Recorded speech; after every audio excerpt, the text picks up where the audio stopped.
औज़ुबिल्लाहिमिनश्शैतानिर्रजीम बिस्मिल्लाहिर्रहमानिर्रहीम। अच्छा बेटा, मई जून 2020 वेरिएंट 12 जो अपना पाकिस्तान का वेरिएंट है, जोन 4 वाला, उसका पेपर हम शुरू करते हैं। आ जाए बेटा, याद रखिएगा वही एलिमिनेशन स्ट्रेटजी है। चेक करते हैं बेटा, मई जून 2020 वेरिएंट 12 1 आवर 15 मिनट्स का पेपर है। 35 MCQs हैं आपकी स्क्रीन पे। चेक करते हैं, शुरू करते हैं। आ जाए without wasting a minute. Which are examples of book keeping. सवाल बोल रहा है question number 1, which are the examples of book keeping. Book keeping की क्या क्या एग्जाम्पल्स हैं, चेक करते हैं। Number 1, entering details of a cheque receive from a customer in a cash book. अच्छा बेटा, आप पहले याद रखिएगा बुक कीपिंग का जरा बात समझिएगा कि बुक कीपिंग होती क्या है। बुक कीपिंग का मतलब क्या है कि भाई मेरा अकाउंटेंट बैठा हुआ है और वो मेरा अकाउंटेंट जो है वो सारा हिसाब किताब रिकॉर्ड कर रहा है किताबों में, कि किसी को मैंने माल बेचा है तो उसने रिकॉर्ड किया, मेरे पास पैसा आया तो वो रिकॉर्ड कर रहा है, यानी कि वो बेसिक एंट्रीज मेरी रिकॉर्ड कर रहा है, मेरे जर्नल मेंटेन कर रहा है, मेरी कैश बुक्स मेंटेन कर रहा है, मेरे सारे हिसाब किताब जो छोटे मोटे हिसाब किताब है वो मेंटेन कर रहा है। सही है भाई। तो ये बुक कीपर का काम किया, जो बंदा जो बुक कीपिंग करेगा उसको बुक कीपर कहूंगा ना भाई, कि वो सारी हिसाब किताब मेंटेन कर रहा है। तो बुक कीपिंग लड़के का बुक कीपर का काम किया कि वो सारी हिसाब किताब, मेरा जो भी डे टू डे बिजनेस में मामला चल रहे हैं वो सारी चीज़ें रिकॉर्ड कर रहा होगा। आते हैं चेक करते हैं। तो अब है इसी हिसाब से मैं अपने सारे ऑप्शन को सिलेक्ट करूंगा। Number 1, entering details of a cheque receive from a customer in cash book. अभी मैंने बताया भाई कैश बुक मेंटेन करना उसका काम है, कि भाई मुझे पैसा आया तो उसने रिकॉर्ड किया। ऑब्वियस बात है, ये वाला वन वाला तो ऑप्शन है। ठीक है बेटा, अब वन वाला ऑप्शन देखिए कहाँ कहाँ पर है, जरा एक बार देखें। ए में है, बी में है, सी में है। तो इसका मतलब अभी मुझे लग रहा है ए बी सी ऑप्शन है। Entering details of good purchase on credit and purchase journal. Purchase journal भी मेंटेन करेगा, आपको पता है कैश बुक भी मेंटेन करेगा, जर्नल भी मेंटेन करेगा, तो टू वाला भी है। तो इसका मतलब 1 2 है। 1 2 तो कंफर्म हो गया। तो 1 2 कहाँ कहाँ आ रहा है बेटा, देखो 1 2 ए में भी आ रहा है, बी में भी आ रहा है, सी में भी आ रहा है, तीनों में आ रहा है। तो अभी तक मैं तीनों ऑप्शन पे हूँ। आते हैं entry number 3, producing an income statement to calculate the profit for the year. बेटा याद रखिएगा ये मेरा बुक कीपर का काम नहीं है। इनकम स्टेटमेंट बनाना, मेरी एफएस बनाना, एफएस मींस फाइनेंशियल स्टेटमेंट बनाना मेरे बुक कीपर का काम नहीं है। तो बेसिकली ये 3 वाला ऑप्शन बुक कीपिंग की एग्जांपल नहीं है, तो इसको कर दिया एलिमिनेट। ठीक है। अब 3 वाला ऑप्शन कहाँ कहाँ आ रहा है, 3 वाला ऑप्शन आ रहा है ए में, तो ए को भी काट दिया बेटा, और डी को भी काट चुका हूँ ऑलरेडी। अब या 1 2 4 होगा या 1 2 होगा, सही चेक कर लेते हैं। Recording details of credit sales in the account of credit customer.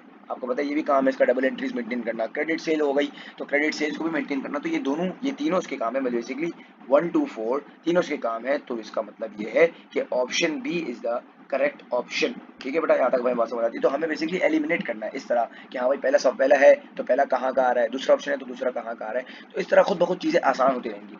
आते हैं बेटा क्वेश्चन नंबर 2 पे। How does a trader uses the information provided by FS. FS मतलब बेसिकली फाइनेंशियल स्टेटमेंट। बार बार रिपीट कर रहा हूँ, मैं एफएस बोलूंगा तो आप समझ जाइएगा। How does a trader use the information provided by financial statement. एक ट्रेडर किस तरह इस्तेमाल करेगा अपनी एफएस वाली जो सारी वैल्यूज हैं उसको किस तरह इस्तेमाल करेगा। आ जाए, to calculate the amount of cash drawings taken. क्या एफएस इसलिए बनती है, क्या उसका एक ही मकसद है कि भाई मैं कैश ड्रॉइंग्स को कैलकुलेट करूं। बिल्कुल घटिया मकसद है, ये मकसद है ही नहीं भाई, काट दो ऑप्शन ए को। जलील है जो ये मकसद, जिसका जो ये मकसद हुआ कि भाई कैश ड्राइंग के लिए मैं पूरी एफएस बना रहा हूँ, ये तो बिल्कुल ऑफ सीन है। आ जाए B, to calculate the amount that is owed by trade receivables. Trade receivable कितने अमाउंट ओ करते हैं ये मुझे एफएस बताएगा, मगर वो ये कि ये इसके स्पेसिफिक पर्पस नहीं है, तो ऑप्शन बी भी नहीं है। To check the balance shown on the bank statement. तो बेसिकली जो सारा बैंक का काम है ये भी एफएस का काम नहीं है।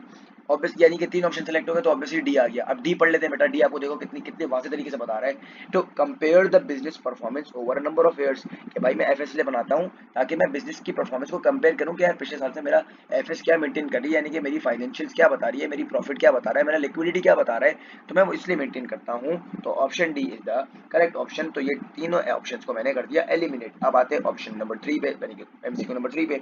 अ ट्रेडर बॉट न्यू फिक्सचर्स। ठीक है भाई, फिक्सचर्स खरीदे, एसेट खरीदे। He paid half of the purchase price in cash and agreed to pay the balance in 2 months time। यानी कि आप अगर एक अज्यूम करें तो बेटा अगर 1000 रुपए की रिक्शा खरीदी है, 500 रुपए हाथों हाथ कैश पे कर दिया, मगर 500 रुपए जो है वो आपने एग्री किया कि मैं 2 महीने में पे कर दूंगा, यानी कि 500 रुपए आपकी लाइबिलिटी हो गई। ठीक है बेटा, अब आते हैं आगे। How does this purchase affect the accounting equation. ये वाली परचेज ने अकाउंटिंग इक्वेशन को किस तरह इफेक्ट किया, चेक कर लेते हैं। आ जाए, अकाउंटिंग इक्वेशन क्या होती है। अकाउंटिंग इक्वेशन होती है asset is equals to liability plus capital. अच्छा बेटा यहाँ पर बताएं कि क्या 1000 रुपए एसेट है, मैंने फिक्सचर्स खरीदा। सर 1000 रुपए एसेट है, 1000 रुपए का फिक्सचर्स खरीद लिए और कितने पैसे पे कर दिया, उसके बाद में कैश पे कर दिया। तो कैश पे करोगे तो बेटा क्या कम होगा। सर ऑब्वियस सी बात है, मेरा एसेट कम होगा 500 से। अब लाइबिलिटी कितनी से बढ़ी है बेटा, 500 से। ठीक है। अब आप देख लें कि अगर यहाँ पर प्लस 1000 है माइनस 500 है, तो आपका आंसर क्या होगा। ऑब्वियस सी बात है प्लस 500। और वहाँ क्या होगा प्लस 500। तो कैपिटल पे कोई इफेक्ट आया? ये जो अमाउंट है 500 की, ये तो लाइबिलिटी की है, तो कैपिटल पे तो नो इफेक्ट आया। और इक्वेशन हमारी देखिए बैलेंस हो गई है, आप चेक कर लें बेटा, ये इक्वेशन हमारी बैलेंस हो गई है, प्लस 500 हमने ये पूरी कैलकुलेशन कर ली। अब देखें सवाल क्या बोल रहा है, सवाल बोल रहा है भाई एसेट्स क्या हो रहा है, हमने यहाँ क्या पढ़ा है बेटा, एसेट्स हो रहे हैं इंक्रीज, तो ऑप्शन ए में आ रहा है डिक्रीज, ऑप्शन बी में आ रहा है डिक्रीज, तो ये तो ऑप्शन हो ही नहीं सकता, क्योंकि एसेट मेरा इंक्रीज हो रहा है भाई, 500 से इंक्रीज हो रहा है, 1000 रुपए की चीज खरीदी, इसमें 500 पे कर दिए, तो अभी 500 पॉजिटिव में पड़ा हुआ हूँ, तो इसका मतलब या तो सी होगा या तो डी होगा। चेक करते हैं बेटा। अच्छा, सी या डी में लाइबिलिटी को चेक करता हूँ, क्या लाइबिलिटी भी इंक्रीज हो रही है, तो इसका मतलब लाइबिलिटी भी इंक्रीज हो रही है, लाइबिलिटी के भी ये तो ऑप्शन है, यानी कि ये इसके तो ऑप्शन है। अब मैं फैसला करूंगा ओनर्स इक्विटी से, कैपिटल से, कैपिटल डिक्रीज हो रहा है या नो इफेक्ट है, सर नो इफेक्ट है, इसका मतलब option number D is the correct option. Increase, assets भी इंक्रीज, लाइबिलिटी भी इंक्रीज एंड ओनर्स की इक्विटी पे आया नो इफेक्ट। अच्छा अच्छा, उसको दूसरे कलर से हाईलाइट किया है, तो ये हो गया नो इफेक्ट, तो ये ऑप्शन नंबर 3, जो ऑप्शन एमसीक्यू नंबर 3 का option D is the correct option. अब आते हैं ऑन 2 अप्रैल वाले पे, ये तो पुराना सवाल रिपीटेड है, इसको मैं हल्का सा जल्दी से बता देता हूँ। On 2 April Nina receive a cheque from Zafar, Nina को चेक रिसीव हुआ जफर से, a credit customer, on 12 April the cheque was return unpaid by the bank, Nina किस तरह रिकॉर्ड करेगी, पुराना सवाल है, वेरिएंट 11 का, वेरिएंट 1 का सवाल है, ठीक है। अच्छा भाई, नीना को चेक मिला जफर से क्रेडिट कस्टमर, ठीक है, तो एंट्री क्या बनाएगी कि भाई बैंक डेबिट जफर क्रेडिट, ठीक है, मगर 12 अप्रैल को ये चेक हो गया अनपेड हो गया, यानी कि बैंक ने आपको वापसी दे दिया, तो इसका मतलब क्या है कि भाई चेक अनपे हो गया, यानी कि बैंक ने रिसीव नहीं किया, कि कोई इसके अकाउंट में कोई मसला होगा, इसका मतलब चेक बाउंस हो गया, तो मैं एंट्री को क्या कर दूंगा, अब मैंने बैंक को बढ़ा दिया तो एंट्री को रिवर्स करूंगा ना मैं, बैंक को मैंने डेबिट कर दिया था, अब मैं सही करने के लिए क्या करूंगा, जफर डेबिट अपनी बुक से निकालूंगा कि भैया मैं मांगता हूँ, मैंने उसको खत्म कर दिया था मगर अभी भी वो खत्म नहीं हुआ है, Zafar debit bank credit which mean that option number D is the correct option. यहाँ पर देखिए आपको इररिकवरेबल डेट के ऑप्शन दिए हैं, तो ये तो इररिकवरेबल डेट हुआ ही नहीं ना भाई, कहीं लिखा हुआ तो नहीं है कि बैड डेट हो गया पैसे नहीं मिलेंगे, ना तो प्रोविजन है, तो ऑब्वियस सी बात है option D is the correct option. अब आते आगे। अच्छा बेटा 5 वाला भी देख लें, 5 वाला भी रिपीटेड है, 5 वाला भी वेरिएंट 1 का है एंड 6 वाला भी वेरिएंट 1 का है, ये टोमेलो शोमेलो वाला, ठीक है। अच्छा ये डे वाला भी वेरिएंट 1 का ही है, तो इसके आपको मैं आंसर बता देता हूँ। अच्छा, एन इज अ ट्रेडर, जरा जल्दी से बता देता हूँ, n is a trader on 1 April Cindy's account in n ledger, n trader है तो इसका मतलब एन हम लोग हैं, on 1 April Cindy's account in n ledger showed a credit balance of 520 रुपए, 520 रुपए का क्रेडिट बैलेंस है भाई, ये देखो एन की किताब है, सिंडी का अकाउंट है, 520 रुपए यहाँ पर क्रेडिट में पड़ा हुआ है। The following transaction took place, check कर लेते हैं बेटा, following transaction took place on April two n return goods 30 to Cindy, अगर जब एन रिटर्न करेगी, अच्छा पहले तो ये फिगर आउट करेंगे, ये 520 रुपये क्रेडिट है तो उसका मतलब क्या है कि क्या ये मेरे पेबल का अकाउंट है या रिसीवेबल का अकाउंट है, सर ऑब्वियसली पेबल का अकाउंट है तभी तो क्रेडिट बैलेंस है, यानी कि लाइबिलिटी है, इसका मतलब आपसे माल खरीद रहे होगे उधार पे। अब यहाँ पहली एंट्री में क्या होता है, अप्रैल नंबर 2 में कि आपने 30 रुपीज़ का जो यानी कि 30 बेसिकली डॉलर्स का आपने माल रिटर्न कर दिया, तो उसका मतलब परचेज रिटर्न कर दी, परचेज रिटर्न होती है क्रेडिट, सिंडी हो जाएगी डेबिट, तो सिंडी के अकाउंट में 30 रुपये आ जाएगा डेबिट पीआर के नाम से, मतलब परचेज रिटर्न के नाम से। अप्रैल नंबर 14 पे आ जाए बेटा, Ann bought goods 210 from Cindy paid in cash, बेटा आपने गुड्स खरीदे और कैश में पे कर दिया, तो परचेज डेबिट कैश क्रेडिट। मुझे एक बात बताएं, यहाँ पर सिंडी का नाम कहीं भी नहीं आया, तो इसका मतलब ये अकाउंट में कहीं भी नहीं आएगी बेटा, यहाँ पर कौन सी सारी चीजें आएंगी, यहाँ पर आपकी वो सारी जो क्रेडिट परचेजेस है ना भाई,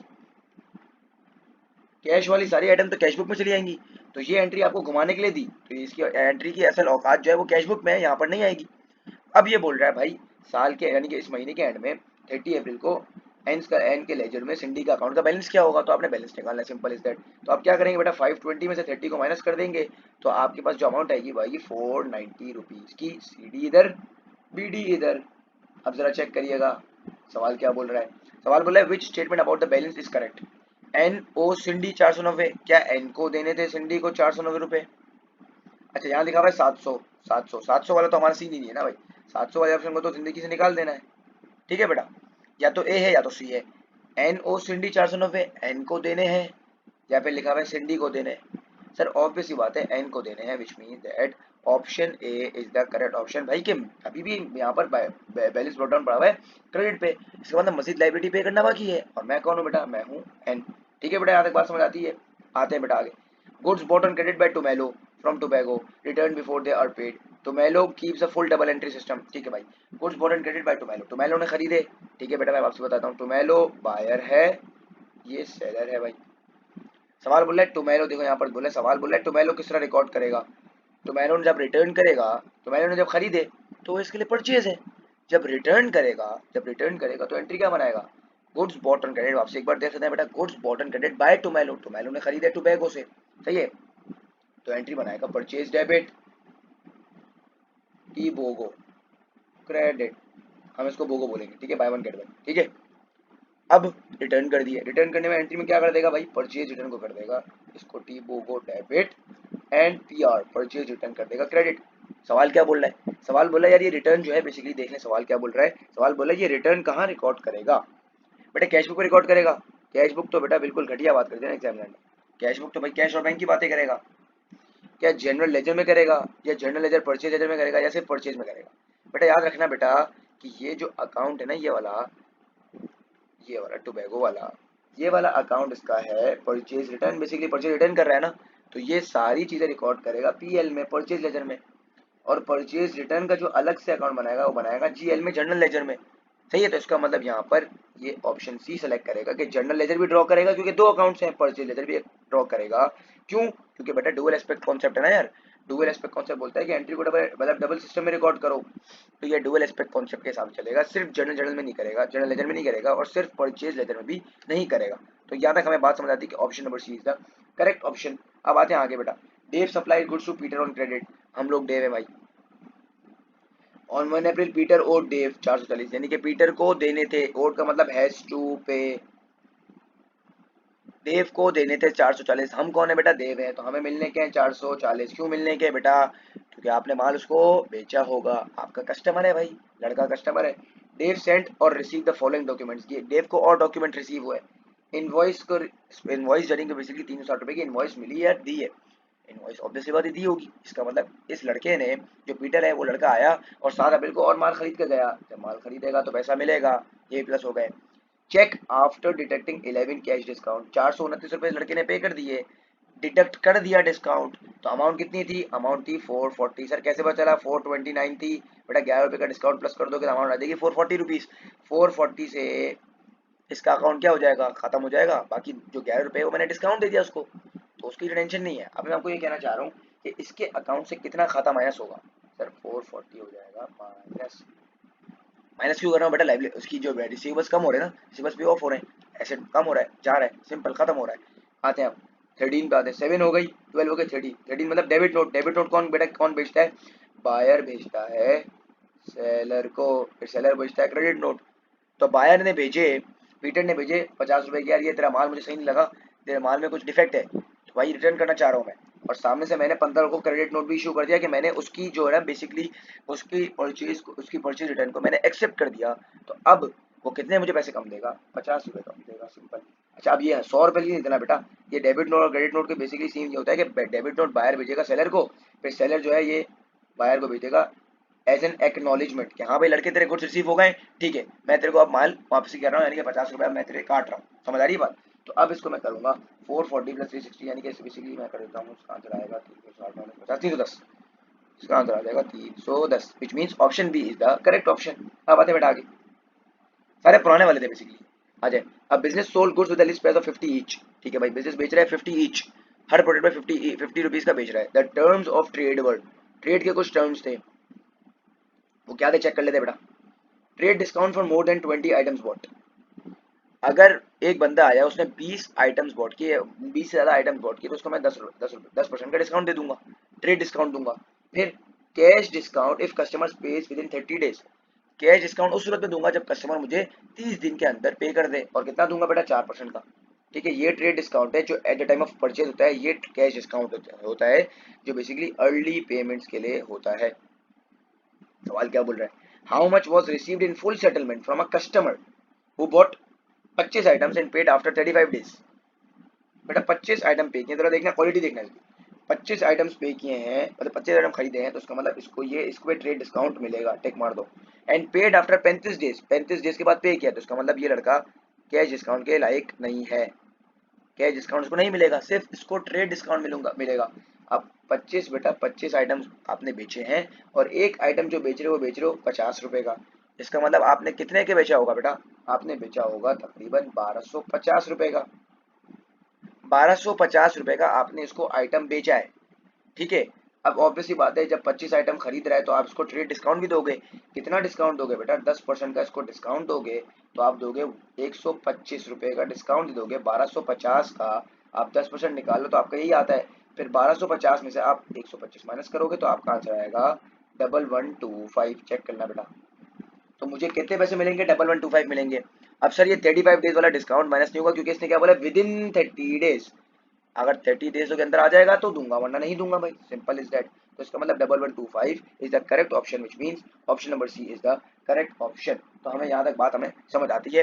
तो ये इसकी कैलकुलेशन वाले सवाल थे, तो ये होपफुली आपको समझ आ गया होगा। आगे आते हैं बेटा। Paul rent premises from John. Paul ने रेंट किया जॉन से, ठीक है, यानी कि जॉन के लिए। अब देखते हैं सवाल क्या होता है। And page the rent by credit transfer, ठीक है भाई। क्रेडिट ट्रांसफर का मतलब क्या है बेटा? Bank transfer. आपको पता है बैंक के थ्रू लड़के ने पैसे पे कर दिया। How would John record this? बोला है जॉन किस तरह रिकॉर्ड करेगा, जरा गौर से देखिएगा। पॉल ने रेंट किया है जॉन से, तो बेटा जॉन को तो पैसा मिलेगा ना। जॉन के लिए क्या है? रिसीवेबल है। अच्छा, मैं सर जॉन का क्यों सोच रहा हूँ? क्योंकि बेटा सवाल बोल रहा है जॉन का, और इस ऐसे सवालों को मैं क्या नाम देता हूँ? टू पर्सपेक्टिव सवाल आते हैं। तो जॉन के लिए बेसिकली क्या है? जॉन के लिए तो ये इनकम है। क्यों? क्योंकि वो रेंट देगा भाई। पॉल रेंट देगा। पॉल के लिए रेंट पेएबल है, आरपी, और इसके लिए आर बेसिकली रेंट रिसीवेबल। ठीक है, अब क्या होगा? तो अब इसकी एंट्री किस तरह पास होगी, जरा गौर से देखिएगा। अगर इसको बैंक से पेमेंट मिल रही है, इस लड़के को जॉन मैं हूँ, मैंने रेंट दिया है, अपना कोई हिस्सा रेंट पे दिया हुआ है, मुझे पैसे मिल रहे हैं बैंक के, तो इसका मतलब मेरे पास बैंक हो रहा है डेबिट। और रेंट रिसीवेबल क्या है बेटा? मेरी इनकम है। इनकम बढ़ रही है तो क्रेडिट हो रही है, तो इसका मतलब ऑप्शन है इज द करेक्ट ऑप्शन। अब अच्छा, आगे देखिएगा। यहाँ लिखा हुआ है कैश, तो बेटा कैश तो नहीं है ना भाई, क्रेडिट ट्रांसफर है। सही है, क्रेडिट ट्रांसफर का मतलब अपना बैंक है। अच्छा, यहाँ बैंक क्रेडिट है और कैश क्रेडिट है, तो उसका मतलब ये तो बिल्कुल एग्जामिनर ने घटिया बात कर दी। तो इसको भी ऑप्शन को मैं एलिमिनेट कर दूंगा। तो ये तीन ऑप्शन हो गए एलिमिनेट। बिकॉज क्यों? क्योंकि यहाँ पर कैश है, यहाँ पर बैंक क्रेडिट है, यहाँ कैश क्रेडिट है। ऐसा हो ही नहीं सकता भाई, क्रेडिट पे हो ही नहीं सकता क्योंकि पैसा मिल रहा है, और कैश तो है ही नहीं, तो कैश का ऑप्शन तो हो गया एलिमिनेट। समझ आती है यहाँ तक बात? तो ये मैंने ऑप्शंस कर दिए एलिमिनेट। मोहब्बत से हल्का हल्का सा क्रॉस मार देता हूँ। अब आते हैं बेटा 10 पे। 10 क्या बोल रहा है? Sita discovered that 1000 receive from the sale of fixtures had been entered in the sale account. जरा गौर से देखिएगा। क्या आपने 1000 रुपए का फिक्सचर्स बेच दिया, इसको आपने सेल्स अकाउंट में डाल दिया। सेल्स अकाउंट में डाल दिया यानी कि सेल्स को आपने क्रेडिट कर दिया है, बेसिकली सेल्स के अकाउंट में डाल दिया है। तो आप सेल्स के अकाउंट से निकालोगे, जब खींच के निकालोगे तो सेल को करोगे डेबिट, राइट। और आपने क्या किया बेटा? फिक्सचर्स बेचा है। जब फिक्सचर्स बेचोगे एसेट कम हो जाएगा, तो इसका मतलब यानी कि फिक्सचर्स जो है बेसिकली यहाँ पर डिस्पोज हो रहा है, जा रहा है, मेरे बिजनेस से निकल रहा है, मैं इसको बेच रहा हूँ। डिस्पोजल जो है वो बेसिकली यहाँ पर क्रेडिट होना चाहिए। डिस्पोजल किसका बेटा? फिक्सचर्स का।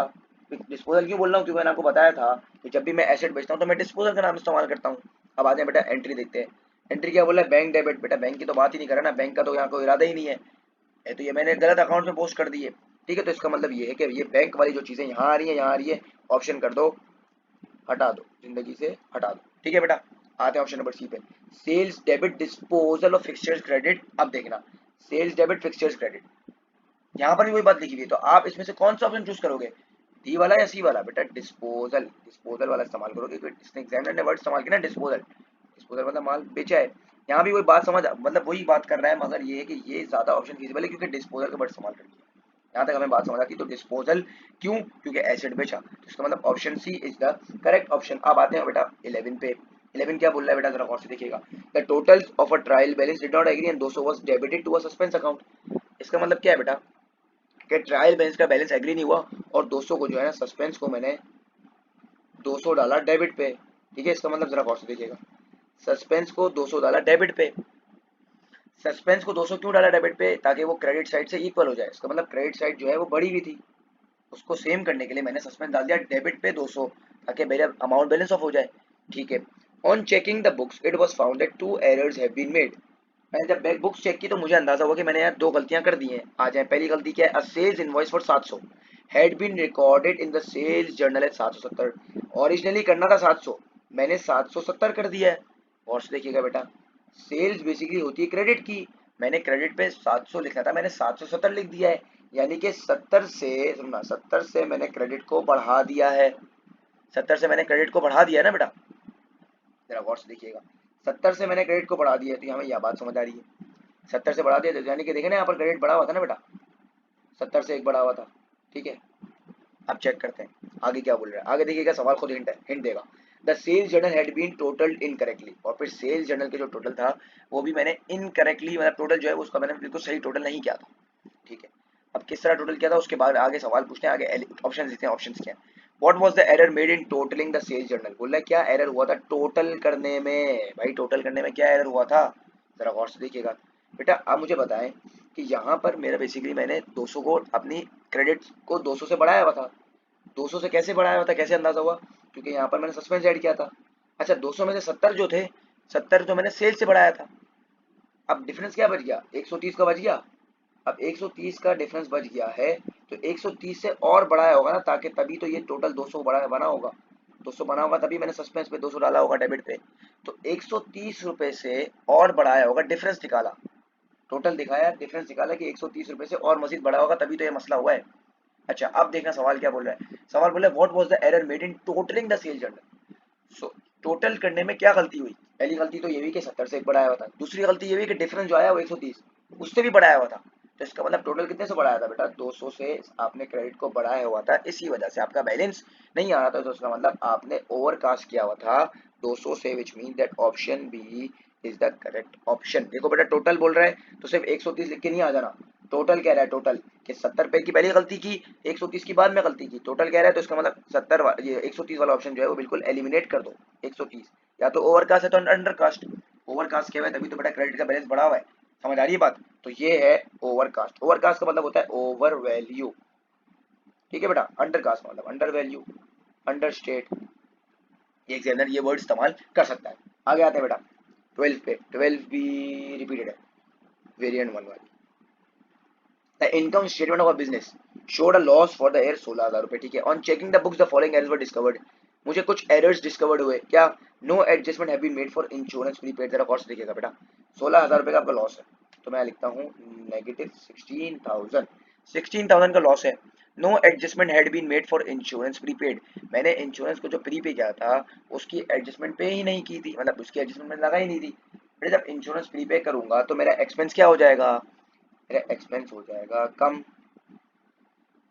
ठीक है। जब एक्सपेंस कम होगा तो प्रॉफिट क्या हो जाएगा बेटा, प्रॉफिट हो जाएगा, बढ़ जाएगा।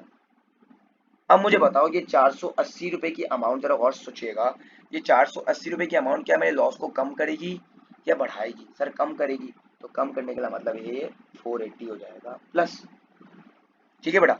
अच्छा अब यहाँ पर अक्रूड होता तो फिर अक्रूड में गेम अलग होती, प्रीपेड जब प्रीपे होगा तो एक्सपेंस कम हो जाएगा, सही, क्योंकि मैंने एडवांस पे कर दिया है। अब फॉर एग्जाम्पल आप एक समझे 1000 रुपए की अमाउंट है, ठीक है, आपने 200 रुपये एडवांस पे कर दिया तो आप आपकी अब ये हो गया 800 रुपये। पहले आप कितना लिख रहे थे बेटा, 1000 रुपये, जब ये एंट्री नहीं बनाई थी तो आप लिख रहे थे 1000 रुपये, अब आप कितना बना रहे हो बेटा, 800 रुपये, 800 रुपये से आपका एक्सपेंस देखो ना, 200 रुपये से आपका एक्सपेंस कम हुआ, कम हुआ तो प्रॉफिट बढ़ेगा, तो नुकसान भी आपका कम होगा ना ऑब्वियसली, समझ आ रही बात क्या कहना चाह रहा हूँ। तो ये एग्जाम्पल के थ्रू आपको मैंने रिलेट भी करते दिया। अब आते हैं एंट्री नंबर 2 पे। एंट्री नंबर 2 क्या बोल रहा है, no entry had been made bank charges, 620 का बैंक चार्जेस हुआ, वो मैंने रिकॉर्ड ही नहीं किया। तो 620 रुपये जब आप बैंक चार्जेस रिकॉर्ड करोगे तो एक्सपेंस होगा, बढ़ जाएगा, एक्सपेंस बढ़ेगा तो प्रॉफिट घटेगा और नुकसान बढ़ेगा, नुकसान बढ़ेगा तो अमाउंट ये प्लस होगी 620 या माइनस होगी बेटा, 620 में अगर मैं माइनस करता हूँ तो भी तो ये माइनस माइनस जाके प्लस होगी, गौर से देखिएगा, ये माइनस में एग्जामिनर ने घुमा दिया। अब देखिए बेटा अगर अगर मैं प्लस 620 लिख देता हूँ, ये प्लस 620 माइनस 16,000 से क्या हो जाएगी, माइनस प्लस माइनस हो रही है, हमें तो माइनस करनी नहीं है भाई, हमें तो प्लस करनी है, तो यहाँ लिखूंगा माइनस, तो माइनस माइनस क्या हो जाएगा बेटा, प्लस हो जाएगा। ये गेम है, थोड़ा मैथ्स वैस थोड़ा ना आपको थोड़ा सा अपने आप को सीधा रखना पड़ेगा, ठीक है बेटा। तो इसका मतलब यहाँ पर जो अमाउंट आएगी वो आएगी 16,000, 16,000 plus 480 minus 620 which is 16,140 and option number C is the correct option, ये मैंने पहले भी करवाया हुआ है आपको, ठीक है। आते हैं बेटा आगे, what would result in a cash book balance being lower, बोल रहा है cash book balance being lower than the balance showing on the bank statement, जरा गौर से देखिएगा कि कैश बुक का बैलेंस क्या है बेटा, कम है, किससे, बैंक स्टेटमेंट से। ये कौन सा सवाल है बेटा, कहाँ से, ये आपका बीआरएस से सवाल है, बीआरएस के टॉपिक से सवाल है। बोल रहा है कैश बुक का बैलेंस कम है और बैंक स्टेटमेंट से, मतलब बैंक स्टेटमेंट से ज्यादा है और उसका कम है, बोले ऐसी क्या गलतियां होंगी। आ जाए बेटा ऑप्शन नंबर ए पढ़ते हैं, a cheque receive from a customer was not recorded in the bank statement, गौर से देखिएगा कि जो चेक रिसीव हुआ मुझे कस्टमर से वो बैंक स्टेटमेंट में रिकॉर्ड नहीं किया था, वो कहाँ रिकॉर्ड नहीं किया था, बैंक स्टेटमेंट में। रिकॉर्ड करूंगा तो बैंक स्टेटमेंट जो है उसमें गेम होगी। मगर यहाँ क्या बोल रहा है कि ऐसी क्या चीजें होंगी जो कैश बुक के बैलेंस को, बेसिकली कैश बुक का बैलेंस कम किया हुआ है ना, तो ऐसी क्या चीजें होंगी जो मेरे कैश बुक के बैलेंस को अफेक्ट करेंगी, तो ये तो बैंक स्टेटमेंट चले जाएगा। सही है भाई, वॉज नॉट रिकॉर्डेड बोल रहा है, not recorded in the bank statement, bank statement आपने रिकॉर्ड नहीं किया, इसका मतलब कैश बुक में रिकॉर्ड किया हुआ है, तो अभी तो इसकी बात करनी नहीं है ना, बैंक स्टेटमेंट में आ जाएगा सीधा सीधा। आते हैं ऑप्शन नंबर बी पे, a customer cheque dishonoured by the bank appeared only on the bank statement. और सुनिएगा बेटा, अगर आपका कस्टमर का चेक बाउंस हो गया तो आपने बैंक स्टेटमेंट में रिकॉर्ड कर दिया। अब जब आप आओगे अपनी कैश बुक में, अपने अपडेटेड कैश बुक बनाओगे, तो अपडेटेड कैश बुक में आप डिसऑनर चेक को क्या करोगे, क्रेडिट करोगे। जब डिसऑनर चेक को क्रेडिट करोगे तो आपका कैश बुक का बैलेंस और कम होगा ना बेटा। तो ये तो बोल रहा है हमें रीजन बताओ, हमें और कम थोड़ी करना है, तो इसका मतलब ये भी ऑप्शन हमारे पास नहीं है कि हमारे कैश बुक का बैलेंस और कम हो जाएगा। हम यहाँ पर गलती निकाल रहे हैं, हम और कम कर देंगे, ऐसा तो नहीं करेंगे ना ऑब्वियसली, हम यहाँ पर फाइंड आउट करें कि यार ऐसी क्या गलती होगी। सही है, तो ऑप्शन ए भी नहीं है, ऑप्शन बी भी नहीं है, सी पे आते हैं बेटा। Payment by a customer, customer ने पेमेंट दी directly into the bank was not recorded in the cash book, कि पेमेंट दी कस्टमर ने, वो मैंने रिकॉर्ड ही नहीं की कैश बुक में। जब बेटा रिकॉर्ड करूंगा, जरा सुनना, जब बेटा रिकॉर्ड करूंगा मैं अपनी कैश, मेरे पास कस्टमर ने जब पेमेंट की होगी, जब मैं रिकॉर्ड करूंगा तो मेरे पास पैसा आ जाएगा। जब आएगा तो मेरे कैश बुक को बैलेंस को बढ़ा देगा। जब बढ़ाएगा तो क्या वो मेरे बैंक स्टेटमेंट से मैच करेगा, कि वो लोअर था ना, अब जब बढ़ जाएगा तो इसका मतलब बैंक स्टेटमेंट से मैच कर लेगा। तो यानी कि ऑप्शन सी यहाँ मुझे सही से लग रहा है। ठीक है बेटा, ऑप्शन नंबर डी पे आते हैं। Payment of insurance bye standing order was not record in the cash book, कोई बात है, स्टैंडिंग ऑर्डर से पेमेंट करूंगा, कैश बुक का बैलेंस और लोअर होगा, हमें और लोअर करना नहीं है, हमें डिफरेंस निकालना है, तो ऑप्शन डी बी को भी एलिमिनेट कर दिया, which means that option number C is the correct option. आ जाए बेटा 14 वाले पे, Thembi is preparing a sale ledger control account, she need to know, उसको कुछ चीजें चाहिए, वो क्या चीजें चाहिए चेक करते हैं बेटा। The total for goods which had been return by credit customers, ठीक है, सेल्स रिटर्न बेसिकली जो कस्टमर ने रिटर्न कर दी। द अमाउंट ओड, क्या लिख देता हूँ, sales return, the amount owed by credit customers which had been written off as irrecoverable अच्छे आदमी थे, बेडेड हो गए। सही है भाई, कंफर्म दो सही, बेडेड हो गए। ठीक है, how where she can obtain this information, ये इन्फॉर्मेशन कहाँ से ऑब्टेन कर सकती है, ये चेक करते हैं बेटा। गुड्स रिटर्न की इन्फॉर्मेशन कहाँ से वो कर सकती है, क्या परचेज से करेगी बेटा, सेल रिटर्न अभी बताया, क्योंकि भाई कस्टमर है, कस्टमर को माल बेचूंगा ना भाई, खरीदूंगा तो नहीं। ठीक है बेटा, वरना सप्लायर होता। तो ऑप्शन ए भी नहीं है, ऑप्शन ए भी नहीं है, परचेज पढ़ के समझ आ गया, सीधा सीधा काट दो, आगे बढ़ना ही नहीं है, रिकॉर्ड डेट्स पे छोड़ दो, यानी कि ऑप्शन सी है, ऑप्शन डी हो सकता है। चेक करते हैं बेटा, सेल रिटर्न जर्नल है या सेल रिटर्न अकाउंट है। On the other hand bad debts की अमाउंट कहाँ होगी, इररिकवरेबल के अकाउंट में होगी या जनरल के अकाउंट में होगी। आपको पता है बेटा बैड डेट्स कहाँ रिकॉर्ड होता है, सर जर्नल होता है, मैंने आपको बताया था। तो इसका मतलब ये वाले ऑप्शन सही लग रहा है इधर, और इधर कौन सा ऑप्शन सही लगा, sale return journal, sale return का अकाउंट थोड़ी होता है, जर्नल होता है उसका। तो ये option number D is the correct option, option C को भी एलिमिनेट कर दिया क्योंकि यहाँ पर इररिकवरेबल डेट की बात कर रहा था। आते हैं बेटा आगे, आगे क्या बोल रहा है 15, the following payments were made when a new machine was purchased, ठीक है। कॉस्ट ऑफ द मशीन 32,000 की, charge for delivering the machine, ठीक है, इंश्योरेंस एंड देन वेजेस। सवाल क्या बोला है, what was the capital expenditure, capital expenditure की अमाउंट क्या क्या होगी, कॉस्ट तो होगी, चार्जिंग फॉर डिलीवरी व्हीकल, जब चार्ज होगी तो आपकी प्रेजेंट लोकेशन पे आएगा, तो ये भी आपका उसका कैपिटल एक्सपेंडिचर का पार्ट है। इंश्योरेंस ऑफ द मशीन, क्या ये बोला है पहली इंश्योरेंस, ये बोला है इंश्योरेंस, तो insurance means it is revenue expenditure. Wages of employees installing the machine, install करेगा तो भाई ये भी कैपिटल एक्सपेंडिचर है, क्योंकि पहला खर्चा होता है जो शुरू शुरू का खर्चा है, इसके बगैर तो मेरी जो है बेसिकली मेरा मशीन जो काम ही नहीं कर पाएगी। तो उसको प्रेजेंट लोकेशन पे लाने के लिए और सारी जो वो कॉस्टिंग बेयर होगी उसको प्रेजेंट लोकेशन तक लाने के लिए, उसको इंस्टॉल करने के लिए, उसको इस्तेमाल करने के लिए, शुरू वाली वो सारी आपकी कैपिटल एक्सपेंडिचर का पार्ट है।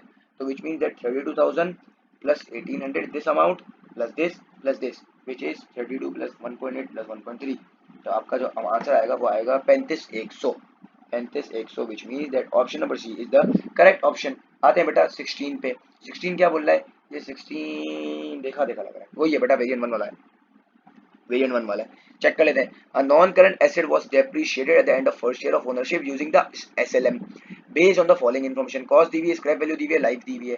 हमेशा याद रखना बेटा, कॉस्ट आपको आपको मैंने बताया था कि हमेशा एग्जामिनर जो है आपको हमेशा थोड़ी रेट देगा, आपको इस फॉर्मूले से भी कैलकुलेट करवा सकता है। वो फॉर्मूला क्या है, कॉस्ट माइनस एस वी, यानी कि रेजिडुअल वैल्यू या scrap value upon life.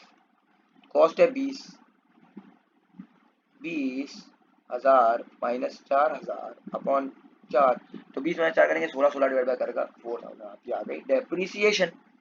SLM से आपकी डेप्रीसिएशन आ रही है 4000 रुपए।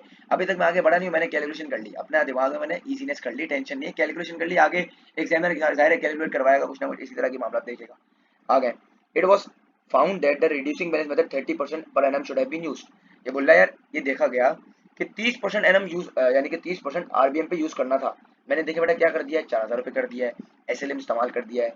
चेक कर लेना, लिख देता हूँ एसएलएम। मुझे करना क्या था बेटा, आरबीएम करना था। आरबीएम करूंगा तो यहाँ पर कोई पुरानी डेप्रिसिएशन नहीं है, तो डायरेक्ट 20,000 रुपये लगा दूंगा 30% का, विच इज 6,000 रुपये आएगा ना, 6,000 रुपये आपका आ गया। अब सवाल बोल रहा है बेटा, सवाल देखिए क्या बोल रहा है, सारी वर्किंग कर चुका हूँ, दिमाग सॉर्टेड है, टेंशन वाली बात ही नहीं। सवाल बोलेगा ठक ठक करके लिख दूंगा, simple. What was the effect on the profit for the year after correcting the error. बोल रहा है जब इस एरर को जो 4,000 रुपये लिखना था 6,000 लिख दिया। अब सवाल ये कि बेटा डेप्रिसिएशन आपका क्या है, एक्सपेंस है सर। एक्सपेंस आपने 4,000 लिख दिया है, आपको लिखना था 6,000 रुपये, आप 2,000 रुपये से इसको मजीद बढ़ाओगे तो ये बोल रहा है कि आपके प्रॉफिट पे क्या अफेक्ट करेगा। बेटा जब एक्सपेंस यहाँ से 2,000 बढ़ेगा तो प्रॉफिट क्या होगा, प्रॉफिट घटेगा ना। 2,000 रुपये का खर्चा बढ़ा तो प्रॉफिट क्या हो गया, डिक्रीज। तो इसका मतलब प्रॉफिट डिक्रीज हो जाएगा 2,000 रुपये से। And option A is the correct option, 2,000 रुपये वाला। बेटा आप ये देखें यहाँ पर 6,000 रुपये लिखा हुआ था, इसको तो काट ही देंगे, सिंपल सिंपल सी बात है। ठीक है बेटा, जब ये दो काटेंगे तो आपकी जो प्रोबेबिलिटी हो गई वो हो गई 50%, और 50% की प्रोबेबिलिटी आपकी कट चुकी है। थोड़ी टेक्निकल बातें कर रहा हूँ बेटा, ये मैथ्स वालों को समझ आ देंगी। ठीक है बेटा, इंक्रीज तो नहीं है, सही है, नुकसान बढ़ेगा तो बेटा प्रॉफिट कैसे इंक्रीज होगा। एग्जाम में मामू बनाएगा तो मामू नहीं बन रहा है अपने को। ठीक है बेटा, आ जाए 17 वाले पे। Elsevier purchased, थोड़ा बर्गर नाम आ गया। Elsevier purchased a motor vehicle costing 8,000 on 1 जनवरी 2018। पहली जनवरी 2018 को 8,000 रुपए का इसने मशीन खरीदी, मोटर व्हीकल खरीदा। It is depreciated at 40% on RBM reducing balance method. ठीक है बेटा, आरबीएम पे लगा रहा है, कितनी लगा रहा है बेटा, 40% लगा रहा है। ठीक है, which journal entry records the depreciation for the year ended 31 December 2019। अब देखना बेटा, बच्चा क्या करेगा, जल्दबाजी होगा, एक साल की लगा देगा। बेटा यहाँ देखो, पहली जनवरी, जरा मैं इससे टाइमलाइन बनाता हूँ, सुकून से करता हूँ सवाल को। पहली जनवरी 18 को खरीद रहा हूँ, तो इसका मतलब 31 दिसंबर 18 को हो गया साल खत्म। ठीक है बेटा, एक साल हो गया। और ये कब की बात कर रहा है, 19 की बात कर रहा है, तो इसका मतलब पहली जनवरी 19, 31 दिसंबर 19। तो इसका मतलब यहाँ पर ये वाली बात क्या पूछ रहा है, यहाँ पूछ रहा है, ये पूछ रहा है। तो इसका मतलब यहाँ इस साल की डेप्रिसिएशन कितनी आ गई, 2 साल की आएगी, एक इधर की एक इधर की। सवाल क्या बोला है, which journal entry records the depreciation for the year ended 31 December 2019। इस साल की डेप्रिसिएशन कितनी होगी, इस साल की डेप्रिसिएशन कितनी होगी, चेक करते हैं बेटा। आरबीएम का मेथड है, पहले साल लगाते हैं ईयर 1 में। तो ये ईयर 1 में मेरे पास 8,000 का एसेट पड़ा हुआ है, 40% का डेप्रिसिएशन लगा दूंगा। तो 8,000 का 40% कितना होता है बेटा, 8,000 multiplied by 40%, which is 3,200. 3,200 is the depreciation for 1 year, for the year 1, sorry. And air number 2 पे आते हैं बेटा। एयर नंबर 2 में आरबीएम है। आरबीएम क्या बोलता है बेटा, नेटबुक वैल्यू पे निकालो। कैसे निकलेगी net book value, sir cost minus the previous depreciation. तो 8 में से 3.2 अगर हमने निकाल दिए तो 4.8 बच गया, मल्टीप्लाई पे हमने किया 40%, तो हमारा आंसर आ गया 192। तो आंसर आ गया 1920। 1920 इस साल की डेप्रिसिएशन है। पहले साल की थी 3200। एयर 3 का बोलेगा तो फिर एयर 3 कैसे कैलकुलेट करूंगा बेटा, सिर्फ आपको दिखा करके बता रहा हूँ। 8,000 माइनस 3,200 माइनस 1000 लिख दिया है, माइनस 1920 पे लगा दूंगा 40%। As simple as that, simple है। तो ये गेम आपको पता है, ये मैंने क्लासों में बहुत दफा करके बताया, बड़े बड़े सवाल करे हैं इसके। तो ये तो बच्चों वाला सवाल है, हमारे टेंशन वाली बात नहीं है। 1920 रुपये इस साल की आ गए। सवाल क्या बोल रहा है बेटा, इस साल का ही पूछ रहा है, 1920 वाले का। अब देखें, जब आप इस साल की डेप्रिसिएशन रिकॉर्ड करोगे तो आप ऑब्वियसली बात है, depreciation is an expense and it is an on cash expense.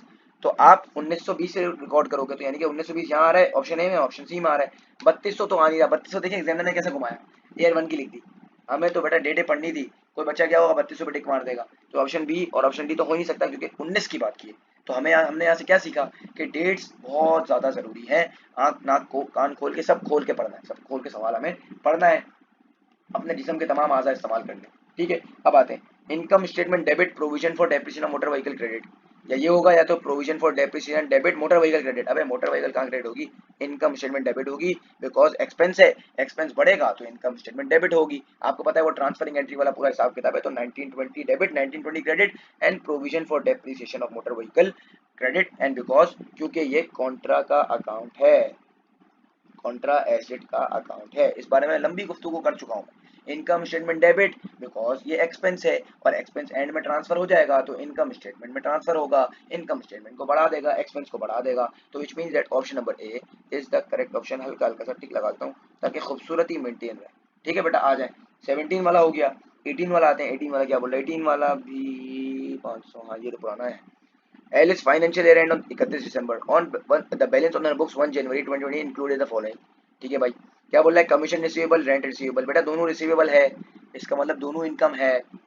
एक ही इनकम का अकाउंट बनाता हूँ और आपका मामला एक साथ ही निपटा देता हूँ। जरा गौर से देखिएगा, इनकम का अकाउंट होता है बेटा अप्पा का, अप्पा, ठीक है। गौर से देखिएगा बेटा, कमीशन रिसीवेबल आपका डेबिट है तो इसका मतलब 250 यहाँ पर है, और रेंट रिसीवेबल आपका 500 क्रेडिट है तो इसका मतलब प्रीपेड है। ठीक है बेटा, तो इसका मतलब क्या है कि कमीशन रिसीवेबल का बैलेंस क्या बता रहा है, अक्रूड बता रहा है, ये बता रहा है प्रीपेड बता रहा है। यानी कि इसका मतलब ये है कि आप मांगते हो एरियर्स है बेटा, पहले ही मैंने बताया था आपको। और ये क्या है, प्रीपेड है, एडवांस है बेटा। ये चेक करते हैं बेटा, यानी कि इस ऑप्शन में कमीशन रिसीवेबल होगा अक्रूड एंड ये हो जाएगा एडवांस। चेक कर लेते हैं बेटा, रेंट रिसीवेबल का एडवांस ढूंढते हैं, कहाँ है एडवांस, ये रहा बेटा प्रीपेड और प्रीपेड। तो ये भाई प्रीपेड एडवांस एक ही बात है ना बेटा, तो इसका मतलब ऑप्शन बी, तो ऑप्शन डी। चेक कर लेते हैं बेटा बी या डी में से और कौन सा होगा।